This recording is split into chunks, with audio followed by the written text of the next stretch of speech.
ಇಡೀ ಪೌರಕಾರ್ಮಿಕ ಹಿಂಸೆ ಸ್ಟಾರ್ಟ್ ಆಗಿದೆ.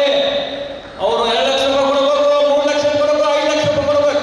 ಹಂಗಂದ್ರೆ ಪರ್ಮನೆಂಟ್ ಇಡೀ ರಾಜ್ಯದಲ್ಲಿ ಇರ್ತಕ್ಕಂಥ ನಗರಸಭೆ ಮತ್ತು ಮಹಾನಗರ ಪಾಲಿಕೆಯಲ್ಲಿ ಇರ್ತಕ್ಕಂಥ ಶೋಷಣೆಯನ್ನ ತಡೆಗಟ್ಟತಕ್ಕಂಥ ಕೆಲಸ ಮಾಡಬೇಕು. ಈ ಶೋಷಣೆಗೆ ತಡೆಗಟ್ಟಲಿಕ್ಕೆ ಅವರು ಕೆಲವು ನಮ್ಮಂತ ರಾಜಕಾರಣಿಗಳು ಉಪೇಕ್ಷಿಸ್ತಾರೆ.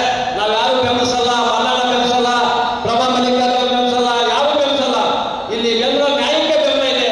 ಅದರಿಂದ ನಮ್ಮ ತಾಯಿಯರು, ಪೌರಕಾರ್ಮಿಕರ ತಾಯಿಯರಿಗೆ ಯಾರು ಸಹ ಶೋಷಣೆ ಮಾಡಬಾರ್ದು, ಅವರಿಂದ ತುಪ್ಪ ಸುದ್ದಿ ಮಾಡತಕ್ಕಂಥ ವ್ಯವಸ್ಥೆ ಆಗಬಾರ್ದು. ಅದರ ಕಡೆ ಗಮನ ಹರಿಸಬೇಕು ಅಂತಕ್ಕಂಥ ಮಾತನ್ನ ನಾನು ಬಹಳ ನೋವಿನಿಂದ ಹೇಳ್ತೀನಿ. ನಾನು ಅನುಭವಿಸ್ತಕ್ಕಂಥ ನೋವಿನಿಂದ ಹೇಳ್ತೀನಿ. ನನಗೆ ಇಲ್ಲಿಗೆ ಅಲ್ಲಿಗೆ ಆಗಬೇಕು. ನಿಮ್ಮ ಕೈ ಮುಗಿದು ಕೇಳ್ತೀನಿ, ಈ ದುಡ್ಡು ವಸೂಲಿ ಮಾಡೋದು ನಿಲ್ಲಿಸವ ತಾಲಿ ಬಂದ. ನನಗೆ ಇಲ್ಲಿಗೆ ಅಲ್ಲಿಗೆ ಆಗಬೇಕು. ನಿಮ್ಮ ಕೈ ಮುಗಿದು ಕೇಳ್ತೀನಿ, ಈ ದುಡ್ಡು ವಸೂಲಿ ಮಾಡೋದು ನಿಲ್ಲಿಸವ ತಾಲಿ ಬಂದ.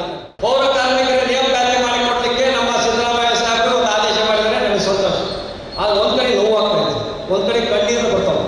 ಯಾಕೆ ಅಂತಕ್ಕಂಥದ್ದು ಹೇಳಿದ್ರೆ ಇಡೀ ರಾಜ್ಯ